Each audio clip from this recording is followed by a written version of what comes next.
Hello and welcome to the Everything is Black and White podcast. Andrew Musgrove. Hope you guys are doing well. Bringing you a special episode today because we want to talk about the future of St James's Park, but do it with the knowledge and experience of an Everton fan who has had a similar potential journey that Newcastle United fans are going to have in the next few years and relocating from a place they've called home for the past 130 years. Please welcome Adam Foster back to the podcast, our resident Everton fan in the office. Adam, welcome back to the podcast. You well? Yeah, all good. Thanks for having us back.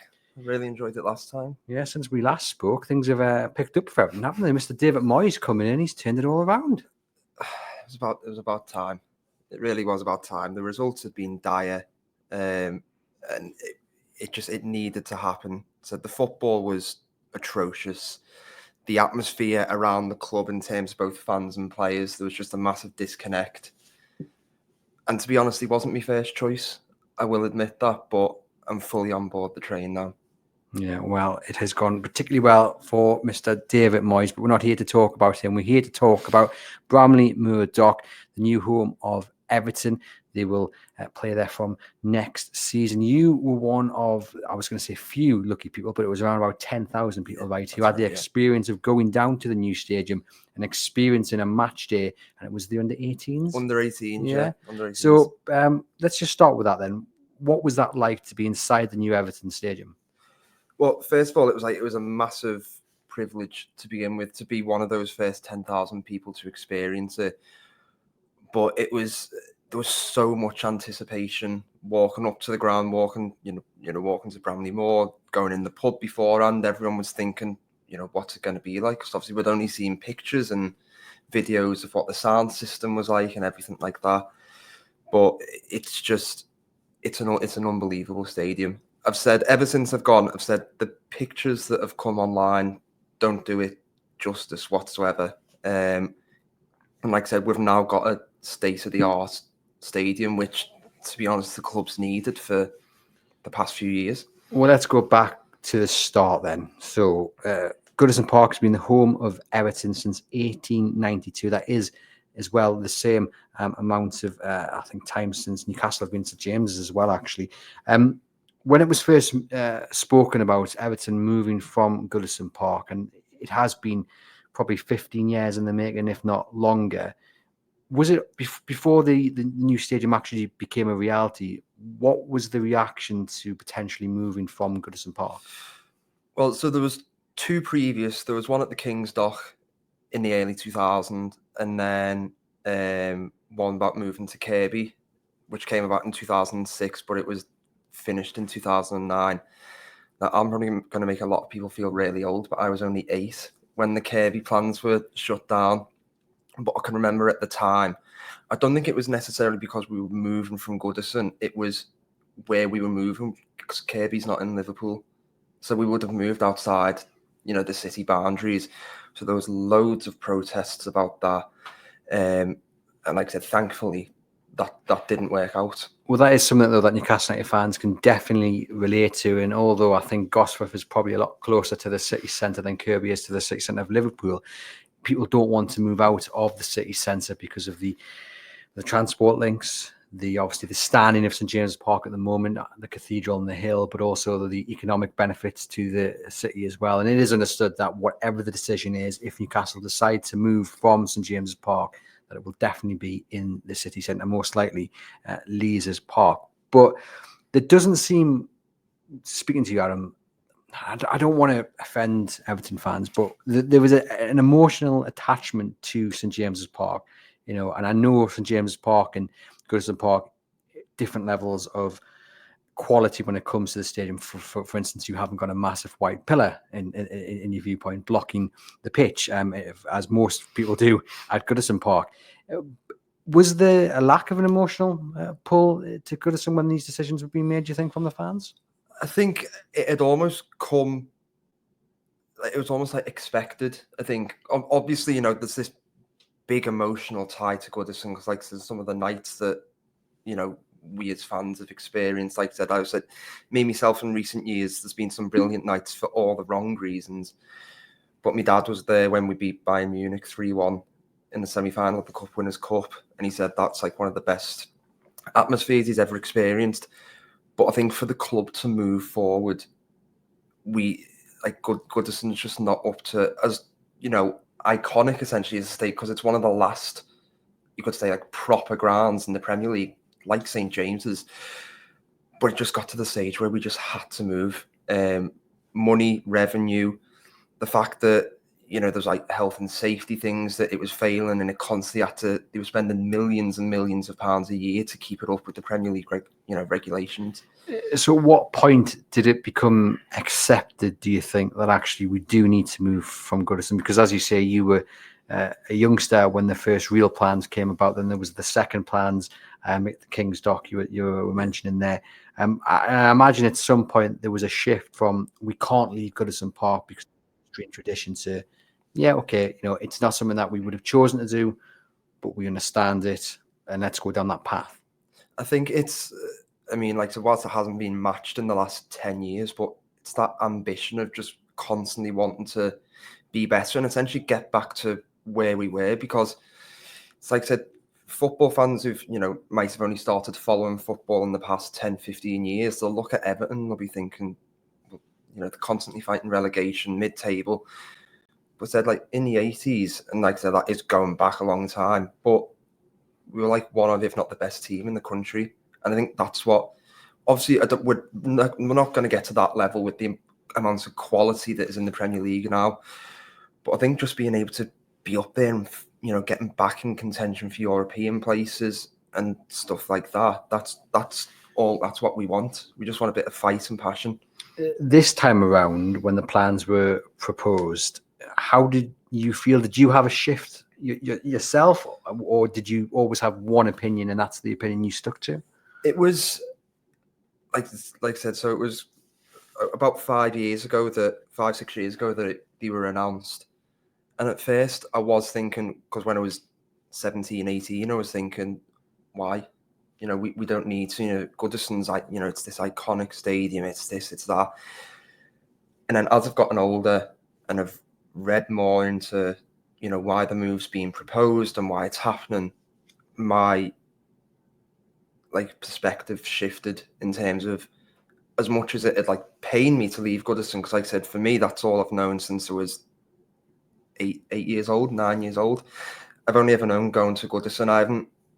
It's almost like I didn't expect to move stadiums in my lifetime, but it's had to have happened. And just to be clear, ladies and gents, we haven't just wheeled any Scouser in off the street to talk about Goodison Park. Adam is a season ticket holder and does go back down to Merseyside to the game. So he is kind of the man to talk to. Really, really interesting. I think a lot of people listening to this and watching this will most certainly relate to what you're saying. So let's just get some numbers down. Goodison Park, 39,572 is the capacity. Bramley Moore Dock, 52,888. Yeah. It's cost more than £800 million to build this new stadium. A lot of Newcastle United fans will look at that and say £800 million, and you've got 600 more seats than we currently have at St James's. When you look at the amount of money it's cost, are you looking at it and thinking, and now you've been inside it as well, are you looking at it and thinking, yeah, it's good value? Oh, definitely. And what I will say as well, it has got the capacity to expand to 60,000 if safe standing, for example, is brought back into English football. So it does have the capacity to go to a higher capacity. But that was one of the things that fans picked up on when the capacity was announced. So why is it only 52,000? Why isn't it 60, 65, 70? But I always say you don't want a ground that you can't fill. If if we were to build a stadium of 60, 65,000, but then we were getting attendances of 50, 55, and there's constantly 5, 6, 7,000 seats free, the club would be losing money on this massive, more than £800 million stadium that they built. So I think it is the right capacity. And obviously when I went, it's kept that feel of, with how close Goodison is to the pitch. Like when the fans are on it, they're on it, and it feels like you're on top of the pitch and you're on top of the players. that hasn't been lost at Bramley Moore. Well, I guess that's one of the fears of those who want to stay at St James's Park, is about losing that tradition and power that St James's Park has on a match day, because we all know that when it is in full rocking force, it is something to be reckoned with. Yeah. But it seems like, even though Bramley Moore Dock is this modernised, state-of-the-art stadium, has it still kept some of the tradition? I mean, obviously, we won't really know until next season. But looking at it, being inside it, do you still feel like it's got that bit of tradition that matters to Everton fans? Oh, definitely. I mean, because like I said, I was because where we were sat for the test event was in the South Stand, which is the 14,000 seat, stand. That's also where I've got my season ticket for the new ground, so I was actually able to go to where I'm going to be sitting. I stood there, and you still felt like you were really close to the pitch, even though we're only 12 rows from the back in the upper tier. You felt so close to the pitch. But like I said, even just like little things like the Archibald Leach design that's around Goodison, there's little nods to that throughout the stadium. Even like outside the stadium, there's little nods to pieces of Goodison. When you knew that Everton were moving and the terraces started going up on this new site, what were you wanting from a new stadium? And again, having gone and seen it and been inside it, have you got your wish? Well, one of them was better food, which I've heard is also a bit of a problem at St James's with the standard of the food on the terraces and the concourses. So that's one thing that's definitely better. Maybe a little bit pricey, but that's definitely one thing.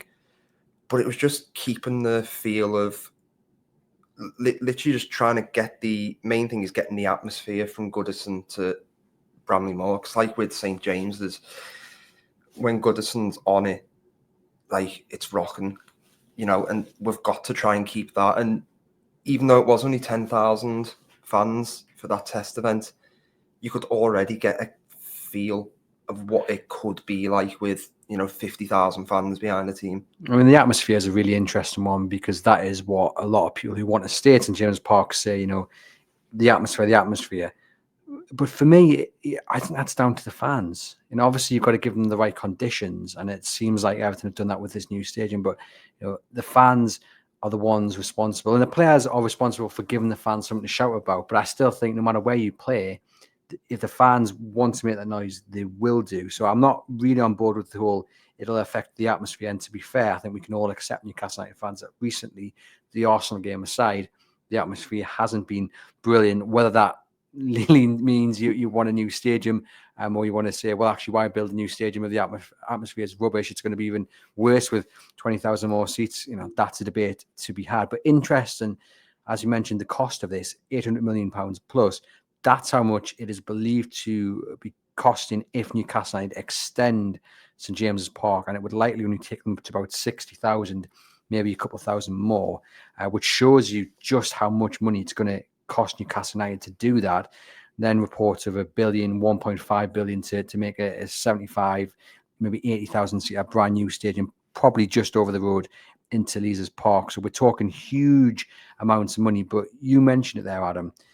In the world of PSR, a new stadium is absolutely crucial to a successful football club, isn't it? Definitely. I mean, because like I said, you only have to look at the struggles that we've had, and then how Newcastle have been, hamstrung by PSR and beaten, which is for me is stupid, but that's like a conversation for another day with PSR. But like I said, having nearly 15,000 more seats for us, it's going to bring in so much more revenue to the club, which is only going to help in the long run. And I guess that was another thing that they probably looked at in terms of, well, if we get 15,000 more fans in every single match day, that's X amount, every 2 weeks, for example, say when a home game is, if it works out like that. And like I said, I think with Bramley Moore as well, it's not just going to, obviously it's a football stadium at first, but it can be used for it'll be used for concerts as well. We don't know what's going to happen with St James's, but St James's at the minute is going to be used for Euro 2028, as is Bramley Moore. So there's lots of other events and sports that the stadium can be used for, and the club can then make money from that. Because I always go back to when Taylor Swift was performing in Liverpool. She performed at Anfield, and I think Liverpool as a club made £3 million a night from her concerts. And like I said, I think she did 3 or 4 nights. That's over £10 million for not even a football related event. It's absolutely crucial, and you see with the Tottenham Hotspur Stadium how they move the pitch and have events on there. And there's a big boxing match coming up in April, and they have the NFL as well. So it's absolutely crucial. And I think some of the objection towards moving from St James's Park, as I say, is about losing that atmosphere, but also I think it's a little bit short-sighted from someone. I don't mean to cause any offence to those who want to stay at St James's Park. I get it. I'm torn myself, but I think we have to look at it from a Newcastle point of view is how you maximise the stadium and maximise any potential revenue. And it is creating a stadium in which you can have pop concerts and boxing and NFL, and yes, it's a football stadium more than anything, but you have to make sure you have the opportunity to have these events on, because Definitely. PSR matters most certainly. Definitely. Now, Peter Silverstone, who is the finance man at St James's Park, was speaking at an event earlier this week, the Financial Times Business of Football Summit, and he was asked about the stadium. So I'm going to read you out some quotes, and this is what he had to say. I wouldn't say the stadium call is a dilemma. It's an opportunity. That opportunity is to meet demand. Richard Masters talked about the Premier League having an audience of 1.4 billion. We have the interest and audience of a very passionate city. We are one club city, and therefore we fortunately have an over demand for our stadium currently. So we need to look at the ways of both satisfying that and allowing as many fans to come in and enjoy the atmosphere of Newcastle and watch their team. And then obviously, as everyone has talked about, try and maximise the value in return for ownership. We are at that point where we are deciding, is it best to renovate St James's Park, which is renowned as one of the most atmospheric stadiums in the country, or build a new stadium, as these projects have shown and other clubs in the Premier League have done? That is a decision which will be made relatively soon. What's clear is we need to satisfy that demand. Every week we have a very intense fan base which is determined to come and watch Newcastle but can't. So you start with the fans and how we can service most of them, and then look into what's the best option for that. So we expect a decision to be made within the next few weeks and months. Newcastle quite rightly taking the time on this. They will go to the fan advisory board first to present their proposals, but it is understood that the number one choice would be to move slightly into Leazes Park and build a brand new stadium, which I have to say, when it was first talked about Newcastle United moving, I was dead set against it because I love St James's Park. I walk past it every day on my way into Chronicle Towers here, and I just look up and I'm in awe, and I've been going the best part of 25, 30 years. But as time has gone on and you see the constraints with PSR and you see Newcastle United kind of hit a ceiling with their playing squad and what they can achieve in the Premier League, probably overachieve with Champions League and then falling down last season, we need a new stadium, I feel, to hit that PSR marker, to bring in as much revenue as possible to help strengthen this playing squad and reinvest into the club. So I have switched. I've swung towards getting to a new stadium. Has to be in the city centre. Has to have a bit of tradition about it. But you look at the pictures of the proposed stadiums in Saudi Arabia for the World Cup in a few years' time, and if the PIF put the money towards this project, it could be something really, really special. In terms of the emotion around it, because one of the things that's been said to me, Adam, it's about either voting with your head or voting with your heart. And you can't have both here. Yeah. Where have you stood in recent months as the time's got nearer? Obviously, we know the stadium's there, but have you allowed that emotion to creep back in? Because it sounds like before shovel was put into the ground at the new site, you had kind of already gone with the business side of things. Now you're getting towards the end of Goodison. Is the emotion starting to creep back in? The emotion is definitely starting to creep back in, because like I said, I think it's 4 or 5 games left at Goodison now, and everyone you just know it's getting closer and closer to the end, basically. Because like you said, 133 years. Said for some people who've had season tickets a lot long, like I said, I've had mine for 15 years, 16 years. There will have been people who've had season tickets at Goodison for 40, 50, 60 years. So, it's all like they've literally grown up with Goodison. They've experienced it all their life. And with those people, because I've put my case across, but I know people who want to stop at St James's Park and they're entitled to their opinion. I accept it. Do you know people who even to this day are still saying, nah, I know it's happening, but I don't want it to happen? I think that is happening in terms of the fact that, but I think it's more of a belief of, I can't believe that the day is actually going to come. Not that I don't want it to happen. There's a few people that like it's going to be, it's going to be like extremely sad, and there'll be tears, there'll be this, there'll be that. But I think it for a lot of people now, they've just accepted that whilst it's going to be absolutely gut wrenching to leave, it needs to happen if the club want to, propel themselves further, which I think is what a new stadium will do for Newcastle. Because obviously we talked about all the PSR stuff and stuff like that, but if you're able to say to a transfer target that you've been chasing for, a number of windows, you could say, oh, you could be the first signing to play in our brand new stadium. You could be one of the very first players. You could literally be a part of history. Like I said, those Everton players that will play that final Premier League game at Goodison and then the first Premier League game at Bramley Moore will forever be etched into our club's history. And that's what Newcastle will have an opportunity to do. Bit of a selling point, and that first game at the new stadium will look a lot better, considering it probably now won't be in the Championship. But interestingly, it's taken 5 years to get to this point, and various reports that any new stadium may take up to 7 years for Newcastle United, which is massive. It really, really is. It is. I mean, like I said, I can remember going down when it had literally only just started to be built. And then the vast majority, like the outside of it was all done. Obviously, but the pitch and the seats and everything like that was nowhere near done. Then, like I said, and then I went back for the test event. I think with me, because the last 5 years with COVID have just blared everything. It doesn't feel like it's taken 5 years to get where we are, but like I said, 7 years for new stadium. It is a long time, and it's a long slog. But when you get something like what we've got, if Newcastle can get anything like some of the AI designs that have been put forward, and prospective proposals and all stuff like that, if Newcastle can get something like that, it'll be 7 years worth waiting. And that's what I'd say about our stadium. It has been worth the wait.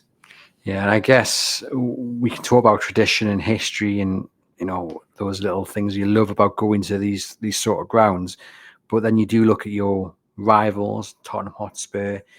Anfield's been extended. You've got Arsenal at the Emirates. Okay, it's quite old in comparison to Tottenham Hotspur Stadium, but it's still more modern than obviously the likes of St James's Park and of course Goodison. You've got clubs who are building new stadiums and are really going for it. And obviously we always talk about being left behind in terms of a playing squad or manager and tactics, but clubs don't want to be left behind when it comes to stadiums either. No, they don't.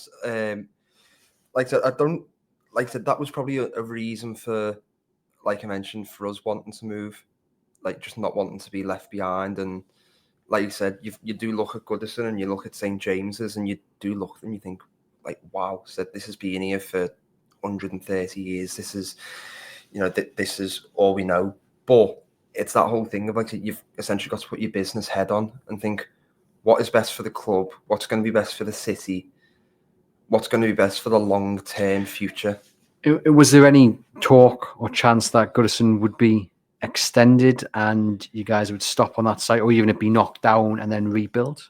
So I think they obviously will have looked into expanding Goodison, but because of where it is, like it's literally in like a in with loads of terraced houses, there was no option to expand or extend or anything like that. But like I said, it is going to get knocked down, but it's like part of like a regeneration project. So there's going to be various different, there's going to be retail spaces, office spaces, like community spaces. But one thing that's getting kept is the centre circle. So that's going to be kept.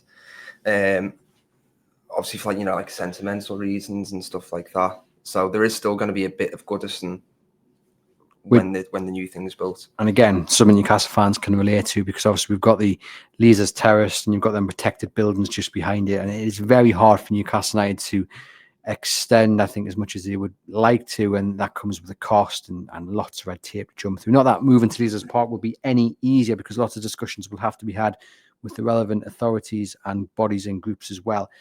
Just talk to us about the initial stage and launch of the new stadium. How much were fans involved? Because Newcastle United are very keen to involve fans.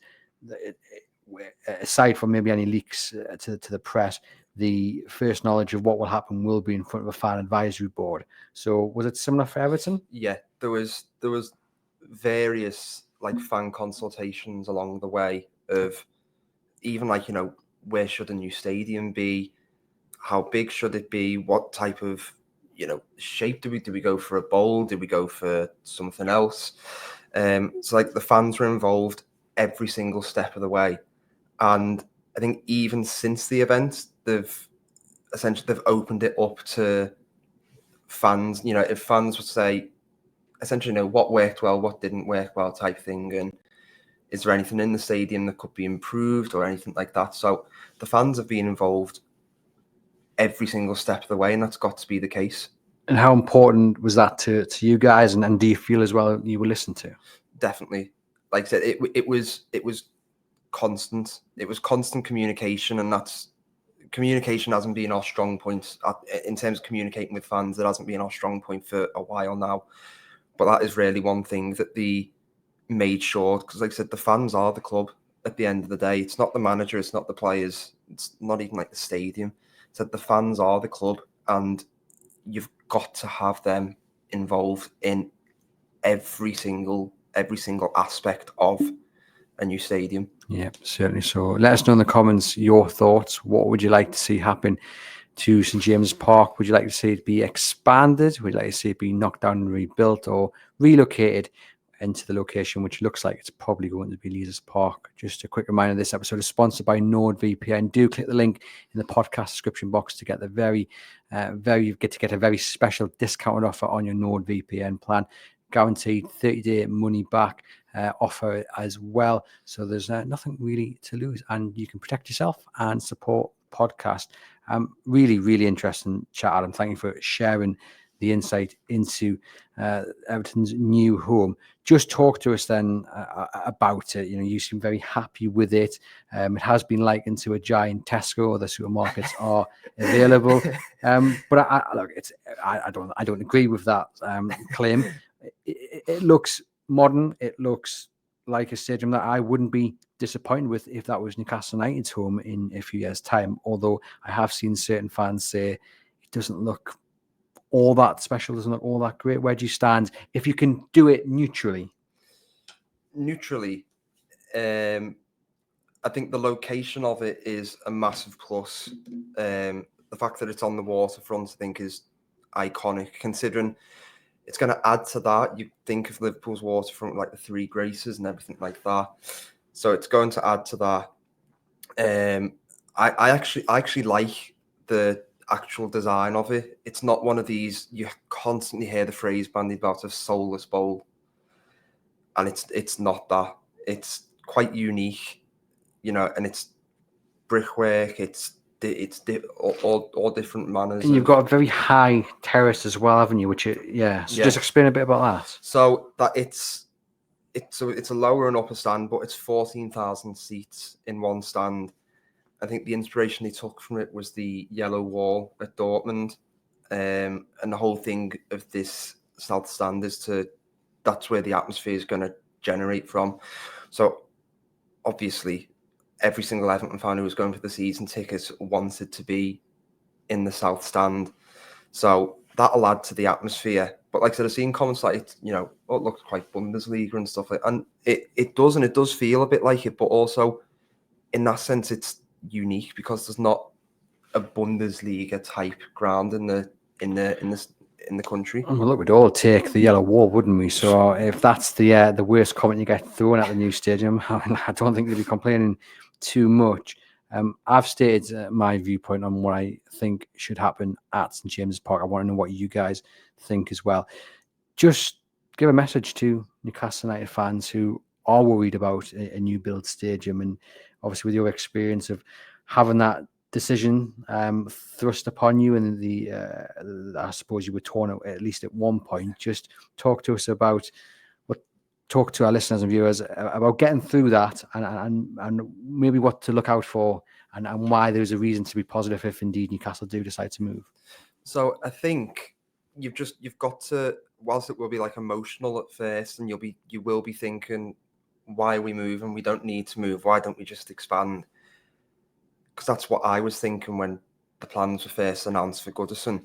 But it does sound a bit like cliche and everything like that, but you have got to essentially think with your head. You've got to go with your head over your heart, because your head tells you, well, new stadium, one, it can attract new players, everything like that, but more money, there'll be a chance to host other events. And as long as it's in the city, it's still in the city, and it's not taken too far away from the city centre, or it's not like, taken outside of the city to Washington or somewhere like that. I know that wouldn't happen. Sorry, to where? Washington? Well, that's closer to the locals down the road. That's what I mean. That's what I mean. But I think in the long run, it'll definitely be worth it. It's just going to get to the stage where it's going to have to be done. And there's only going to be positives that come from it. But the fans have got to be involved every single step of the way. If they try and do it with like minimal, input from the fan base, talks from the fans, it won't work. Which thankfully they are not going to do. They've made it quite clear that fans will be involved every step of the way. Of course, the chairman was on Tyneside last week, went up to Matfin Hall, where we believe these plans were put to the chairman and other representatives of course, the board and PIF. No final decision has been made, but we expect it to come in the next few weeks and months, probably once the League Cup final is out of the way. Adam, thank you very much for providing the insight into Everton's move to the new stadium, to Bramley Moore Dock. We hope you guys have enjoyed this episode. Like I said, get involved in the comments, because this video only works with you guys sharing exactly your viewpoint on St James's Park, whether we stay or whether we go. It's going to be an interesting one that will rumble on, you suspect, even when the proposals are put to the public. It's been a pleasure. Please remember to hit like, subscribe, get your NordVPN plan as well. And from myself and from Adam as well, I will see you very soon. But thank you to Adam for joining us. Thank you very much for having me.